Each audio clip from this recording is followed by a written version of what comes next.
Hey guys, welcome back to World Mechanics. Our mission here at the garage, guys, is to save you as much money as we can. That's why we make these absolutely free videos. Let's go ahead and start on it now.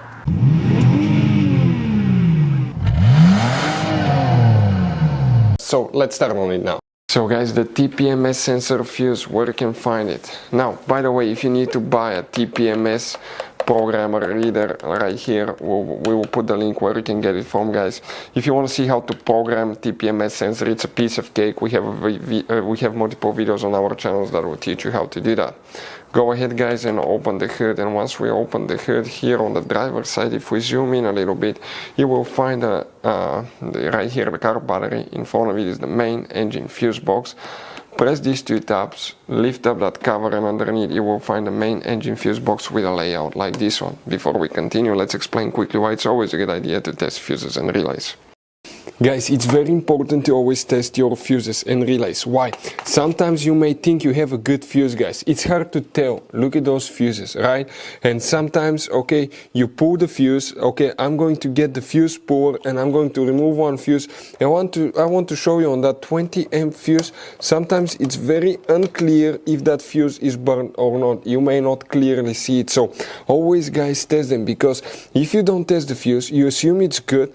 You end up spending money, time and diagnostics for problems that do not exist, guys. So you can just waste your money and time. Always test your fuses, always test relays.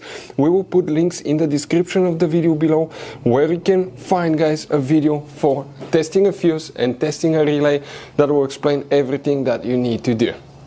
If you guys need to buy any parts, tools for your Dodge Ram, fuses, relays at a really good price, quick shipping, that way you do not waste money and time, we're going to put a link in the description of the video below for your convenience. Please check it out. Here, guys, for the TPMS sensors, we need to check one fuse. Please make sure you stay until the end. We want to share one advice with you. That way you do not end up being stuck in the middle of nowhere like it happened to us. If you come in that row of fuses here, guys, that's fuse number 50, 51, 52. Fuse number 52 will be the one that you will need to check for the TPMS sensor. So, guys, you have all kinds of different fuses and relays. Some of those are very specific, they're hard to find, especially if you're in a small town or in the middle of nowhere. One time we needed a replacement, we couldn't find one, and we were stuck in the middle of nowhere for a few days until we got a shipment on the internet, guys. So keep some spares in your glove box for peace of mind. Hopefully, guys, the video will be helpful. Thank you for watching. Hopefully, guys, the video was helpful. Please do not forget to comment, like, subscribe. That way we can keep making these absolutely free videos. Guys, we have more than 19,000 free repair videos on our YouTube channels that can, guys, save you thousands of dollars in future repairs. Check them out. Thank you guys for watching and see you next time.